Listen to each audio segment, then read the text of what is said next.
আসসালামু আলাইকুম। আজকে কাজ শক্তি ও ক্ষমতা অধ্যায়ের আমির হোসেন স্যারের বইয়ের গাণিতিক সমস্যাগুলো সমাধান শুরু করব।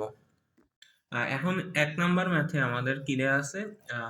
50 নিউটন বল কোনো স্প্রিংকে টেনে 20 সেন্টিমিটার বৃদ্ধি করে স্প্রিংকে 8 সেন্টিমিটার প্রসারিত করলে কত কাজ সম্পন্ন হবে? আচ্ছা, এখানে প্রথমে আমাদের কি দেয়া আছে? প্রথমে আমরা 50 নিউটন বল প্রয়োগ করে একটা স্প্রিংকে 20 সেন্টিমিটার বৃদ্ধি করছি। তাহলে প্রথম ক্ষেত্রে আমরা যদি স্প্রিং এর ধ্রুবকটা বের করতে চাই, তাহলে আমরা কি জানি? আমরা জানি হচ্ছে এফ ইকুয়াল হচ্ছে মাইনাস কে এক্স, বা আমরা এখানে মাইনাসটাকে যদি ইগনোর করি, আমরা মাইনাসটা যেহেতু দিককে রিপ্রেজেন্ট করে, আমরা এখানে এফ ইকুয়াল কে এক্স হিসেবেই ধরলাম। তাহলে আমাদের কেটা কত আসবে? কে আসবে হচ্ছে এফ বাই এক্স। এখন এখানে আমাদের এক্স এক্স হচ্ছে 20 সেন্টিমিটার বা 20 ডিভাইডেড বাই 100, যেটা হচ্ছে 0.2 মিটার। আর আমাদের ফোর্স ইকুয়াল হচ্ছে 50 নিউটন। তাহলে আমাদের কে ইকুয়াল কত আসতেছে? কে আসতেছে 50 ডিভাইডেড বাই 0.2। তাহলে 50 ডিভাইডেড 0.2 করলে আসে হচ্ছে আমাদের 250 নিউটন পার মিটার। এখন স্প্রিং এর ক্ষেত্রে যদি আমরা কাজ বের করতে চাই, স্প্রিং এর ক্ষেত্রে কৃত কাজ বা ডাব্লিউ ইকুয়াল হচ্ছে হাফ কে এক্স স্কোয়ার। যখন আমরা ইসির অবস্থান থেকে আনি, তাহলে 8 সেন্টিমিটার প্রসারিত করলে তাহলে আমাদের হাফ ইন্টু কে হচ্ছে 250। আর আমাদের প্রসারণ করা হয়েছে হচ্ছে 8 সেন্টিমিটার বা 8 ডিভাইডেড বাই 100, যেটাকে লেখা যায় 0.08 মিটার স্কোয়ার। তাহলে আমাদের এখানে কৃতকাজ কত আসতেছে? 0.5 into 250 into 0.08 square, 0.8 joule. 0.8 joule.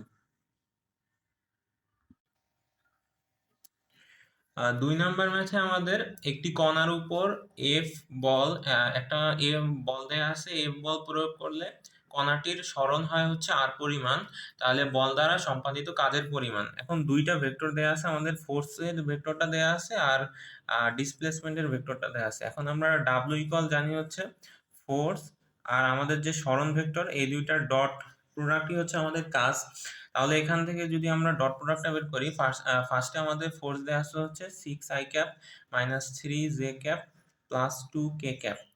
এটার সাথে ডট করব কাকে? আমরা 2i cap plus 2j cap minus k cap. তাহলে এদের যদি আমরা ডট বের করি, তাহলে হচ্ছে 6 দুগুণে 12 মাইনাস 3 দুগুণে 6 প্লাস মাইনাস 2 ইকুয়াল আসতেছে হচ্ছে আমাদের 4। তাহলে আমাদের কৃত কাজ ডাব্লিউ কত? 4 জুল। 3 নম্বর ম্যাথে আমাদের 200 নিউটন বল প্রয়োগ করে কোনো বস্তুকে বলের অভিমুখে 30 মিটার সরানো হলে কৃত কাজ সম্পন্ন হবে। এখন আমরা জানি হচ্ছে ডাব্লিউ ইকুয়াল হচ্ছে F S cos theta. F S cos theta, এখানে আমরা যেদিকে বল প্রয়োগ করতেছি বলের অভিমুখী হচ্ছে আমাদের সরণ হয়েছে। তাহলে আমাদের বলের অভিমুখে যদি সরণ হয়, তাহলে আমাদের থিটা হচ্ছে 0 ডিগ্রি। এখান থেকে এটা হচ্ছে, তাহলে এফ দেয়া আছে হচ্ছে 200 নিউটন, আমাদের সরণ দেয়া আছে হচ্ছে 300, আর কস 0 ডিগ্রি। তাহলে এখানে কস 0 ডিগ্রি হচ্ছে 1, আর 2 ইন্টু 6, আর 1 2 3 4, 6 ইন্টু 10⁴ জুল। 4 নম্বর ম্যাথে আমাদের দেয়া আছে 250 নিউটন ওজনের একজন বালক খাড়া মই বেয়ে শীর্ষে উঠতে 2000 জুল কাজ সম্পন্ন করে। মইটির দৈর্ঘ্য নির্ণয় করো। প্রথমে হচ্ছে বালকের ওজন দেয়া আছে, যেটাকে আমরা লিখতে পারি এমজি। এমজি দেয়া আছে হচ্ছে আমাদের 250 নিউটন। আর আমাদের খাড়া শীর্ষে উঠতে তার কাজ হচ্ছে ডাব্লিউ ইকুয়াল হচ্ছে 2000 জুল। এখন বালকটি যেহেতু খাড়া মইয়ে উপরের দিকে উঠছে, আমাদের এখানে বালকটির দ্বারা কাজ হবে হচ্ছে ডাব্লিউ ইকুয়াল এমজিএস। তাহলে আমাদের ডাব্লিউ দেয়া আছে হচ্ছে 2000, আর এমজি দেয়া আছে হচ্ছে 250, আর আমরা ধরলাম যে তার সরণ হয়েছে এইচ। তাহলে এখান থেকে আমাদের এইচ ইকুয়াল আসে কত? 2000 ডিভাইডেড বাই 250। তাহলে কত আসবে?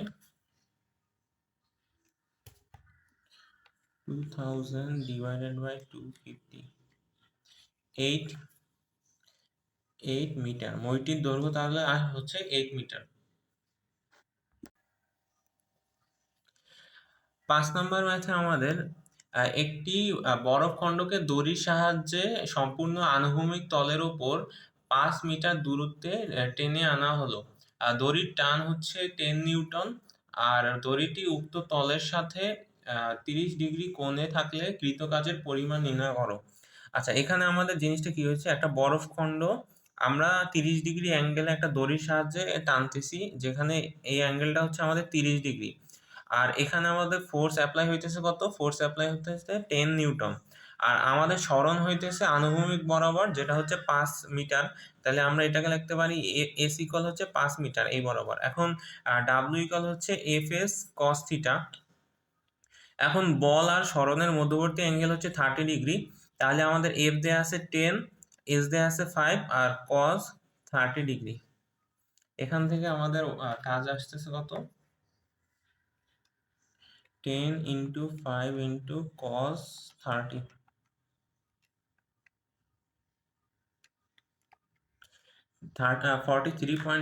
43.3 জুল।